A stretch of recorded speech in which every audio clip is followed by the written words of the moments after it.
इमाम हसन कहते हैं मेरी अम्मा सारे काम करती थी घर के।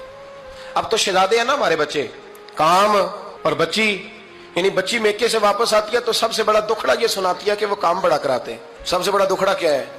पता नहीं क्या कराते होंगे, हाल नहीं चलवा लेते कहीं, या कुछ चक्की नहीं पिसवा लेते, पता नहीं कौन सा ऐसा काम है। और मैं, आप नाराज ना हो जाना, मैं भी बेटी का बाप हूं, मैं भी बहनों का भाई हूं, मैं भी इस बात को समझता हूं, लेकिन एक बात जहन में रखना कि ये बात नहीं है कोई करने वाली कि सारे बच्ची के माँ बाप जमा होकर पहुंच जाते हैं हमारी बच्ची जी काम बड़े करती है। मसलन क्या करती है? आओ मैं बताऊं मेरे मुस्तफा की बेटी क्या करती थी। दुनिया में कोई इतना गरीब है जिसकी बेटी इतना काम करे कि हाथों पे छाले पड़ जाए? है कोई इतना गरीब तो उठ के बताए कि मेरी बेटी ससुराल में इतना काम करती है कि छाले पड़ जाते? मैं दिखाता हूं, मेरे रसूल की शहजादी को छाले पड़ जाते। कच्चा मकान, जनाबे फातिमा जनाबे फिजा की लौंडी थी, उनसे मिट्टी मंगाती और घर में लेपा पोती करती, फिर झाड़ू देती। इमाम हसन और हुसैन के दरमियान पूरे साल का फर्क नहीं, 11 महीने का फर्क। दोनों बच्चों को संभालती। जनाबे अली की वालदा हजरत फातिमा बिनते असद बूढ़ी थी, जनाबे फातिमा वो खोल के नौकरी करती कि हजरत फातिमा बोल पड़ती, हजरत फातिमा बिनते असद बोल पड़ती। कहती बेटे फातिमा मेरा इतना ना ख्याल रखा कर, तेरे अपने भी बच्चे हैं। जनाबे फातिमा फरमाती आप सिर्फ अली की माँ तो नहीं ना, आप मेरी भी तो माँ है ना। यहाँ बीबियां फलसफा बयान करती हैं, वो कहती हैं जी किस हदीस में आया है सास ससुर की खिदमत फर्ज है? मैंने कहा किसी में भी नहीं आया, लेकिन ये तो आया है ना कि शौहर राजी हो तो अल्लाह राजी रहता है।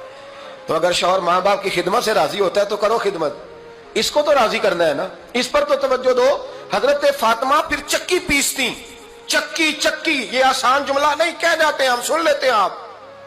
चक्की पीस कर, जौ पीस कर उसका आटा बनाना, फिर बच्चों के लिए खाना पकाना। फिर एक दिन कहने लगे अली आपकी आमदन थोड़ी है, खर्चे ज्यादा, चरखा नहीं ला देते? फातिमा क्या करोगी? फरमाया थोड़ा सा सूद बना लिया करूंगी, तुम बेच आया करना।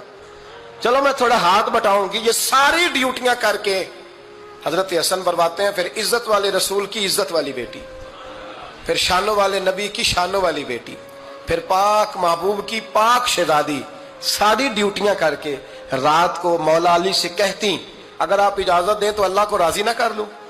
हजरत अली फरमाते फातिमा जैसे दिल करे। तो इमाम हसन कहते हैं फिर मेरी माँ मुसल्ला बिछा लेती और फिर सारी रात वो नमाज पढ़ती, सारी रात। और फरमाते हैं जब सवेरे हाथ उठाती तो पहली दुआ ये करती ऐ अल्लाह मेरे रसूल की उम्मत पे रहम फरमा, ऐ अल्लाह मेरे रसूल की उम्मत पे रहम फरमा। तो कहते हैं जमाने बीत गए ये दुआ सुनते। तो एक दिन मैं करीब गया तो मैंने कहा अम्मी हुजूर कोई दुआ मेरे लिए भी कर दें, कोई हुसैन के लिए भी कर दें, कोई ज़ैनब के लिए भी कर दें।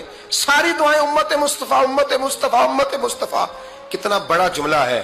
जनाब फातिमा फरमाने लगी तेरे लिए भी करती हूँ, हुसैन के लिए भी करती हूँ, ज़ैनब के लिए भी करती हूँ, सबके लिए करती हूँ। पर बेटा याद रखना फातिमा की दुआओं पर पहला हक मेरे रसूल की उम्मत का है। हजरत फातिमा फरमाने लगी मेरी दुआओं पर सबसे ज्यादा हक मेरे रसूल की उम्मत का है, तो मैं ये हक हमेशा अदा करती रहूंगी, मैं उन्हें दुआएं हमेशा देती रहूंगी।